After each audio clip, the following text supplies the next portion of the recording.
সাভারের রানা প্লাজায় উদ্ধার কাজ অসমাপ্ত রেখে মানুষসহ পুরো ভবন মিশিয়ে দিতে নির্দেশ দিয়েছিলেন তৎকালীন প্রধানমন্ত্রী শেখ হাসিনা।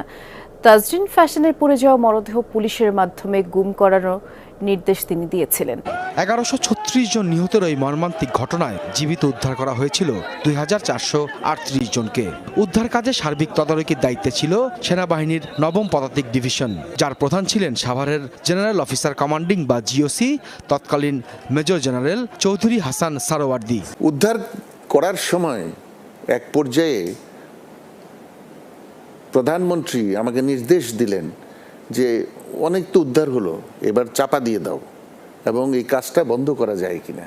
আমি বলেছি অসম্ভব, এখানে হাজার হাজার জীবিত মৃত মানুষ আছে। এরকম আরও অনৈতিক নির্দেশনা অমান্য করায় তিনি আওয়ামী লীগ সরকারের অপ্রিয় পাত্রে পরিণত হন বলে দাবি ন্যাশনাল ডিফেন্স কলেজের সাবেক এই কমান্ড্যান্টের।